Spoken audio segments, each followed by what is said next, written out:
I should have never gone back to my school that Sunday morning, because the one thing I forgot to bring back home wasn't the only thing waiting inside. My name is Daniel. I'm 19 and I study at a community college just outside my town. What happened last year is something I still struggle to explain without my hands shaking. It was a Sunday, a quiet, empty, nothing special kind of day. I was preparing for my midterm when I suddenly realized my notebook, the one with all my exam summaries, was still in my locker. A stupid mistake, and the kind of mistake that forces you to do something you normally wouldn't. Our college stays fully closed on weekends, gates locked, guards on rotation. But I knew a way in, a small broken section of the east wall, one every student had used at least once in their life. So I grabbed my keys, put on a hoodie, and drove back to campus. It was 11:14 a.m. when I parked in the empty lot. No cars, no noise, just a giant building sitting in silence like it was asleep. I walked to the side wall, pushed myself through the familiar gap, and landed on the inside with dusty shoes. The air smelled like rain-soaked grass and old concrete. I expected to feel alone, but immediately something felt wrong. There was a sound. Soft, metallic, like a door hinge shifting. I froze, but I shook it off. Probably the wind, I told myself. This place was old, everything creaked. I walked to the main entrance and pulled the handle. Locked, as expected. So I went to the auditorium side door, the one everyone knew never locked properly. It clicked open. Inside, the hallway swallowed my footsteps. Lights off, but sunlight from the high windows cast long shadows across the marble floor. I should have turned back around right there, because the moment I entered that hallway, the silence changed. It wasn't empty anymore. It felt occupied. I kept moving toward my locker, and then I heard it, a soft thud, somewhere upstairs. I stopped breathing for a second, because that wasn't the wind. It sounded too heavy, too deliberate. I whispered, "Hello? Anyone here?" Nothing. I told myself a guard might be making rounds, maybe someone was doing maintenance. But then I remembered something. The college was closed, fully closed. No staff inside, no guards inside the building, only outside. I continued walking, faster now. The hallway felt longer than usual. Each classroom door I passed was shut, their windows dark. But halfway down the hall, one door wasn't shut. Class 2B, slightly open, a narrow gap. I stared at it. The sunlight from behind me cast a long shadow through the doorway, my shadow, but something else caught my eye. A chair inside the room moved, very gently, like someone had brushed against it. I took one step back. My pulse shot into my throat. I didn't want to look inside, but curiosity squeezed my chest. I stepped forward and pushed the door an inch more.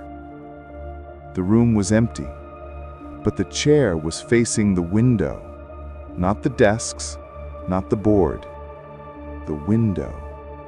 Like someone had been sitting there, watching the courtyard. I backed away, trying to ignore the tightness growing in my stomach. Finally, I reached my locker, number 211. I opened it fast, grabbed my notebook, and slammed it shut.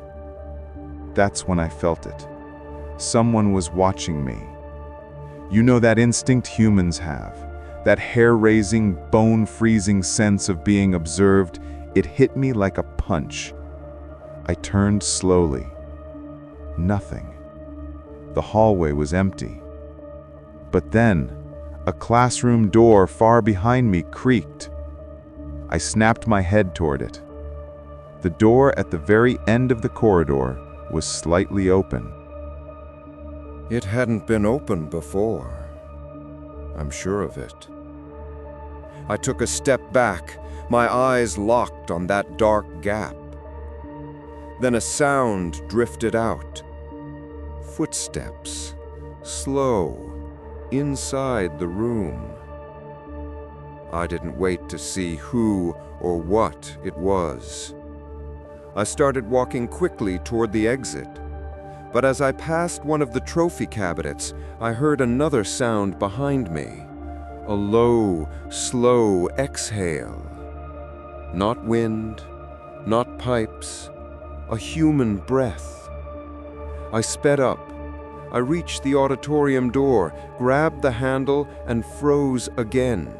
Because behind me, at the far end of the hallway, someone stepped out of that classroom. A silhouette. Tall, thin, not moving, just standing, facing me. I couldn't see their face, just their outline in the dim hallway. I whispered, "Who are you?" No answer. They took one step forward. I pushed the auditorium door open so fast it slammed the wall. I sprinted across the empty room, pushing through the other exit. My breathing was loud, too loud. I ran down the back hallway toward the same wall I had jumped earlier. But when I reached the staircase landing, I stopped dead. There were footprints. Fresh footprints. Wet ones, like someone had stepped in a puddle outside. But they weren't leading outside. They were leading inward, toward the library, into the darkest part of the hallway. I ran. I didn't care if whoever that was heard me. I sprinted to the broken wall, climbed it in sheer panic, scraped my knee open, and landed hard on the pavement outside. I looked back once, just once, and in the window of the second floor, behind the dusty glass, I saw someone standing still, perfectly still, watching me. I couldn't make out their face, but I could see their posture, their stillness, their intent. They didn't move, not even as I got into my car and sped out of the lot. I didn't stop driving until I reached home. Later that evening, when my friend who lived near campus, he said something that still makes my stomach fall every time I think about it. He said, "Dude, the second floor is sealed. Has been for months. No one can go up there." I never went back to that school alone again. I passed my exams. I moved on with my life. But sometimes I still dream of that silhouette in the window. Still, silent, watching. And in those dreams, it's always Sunday.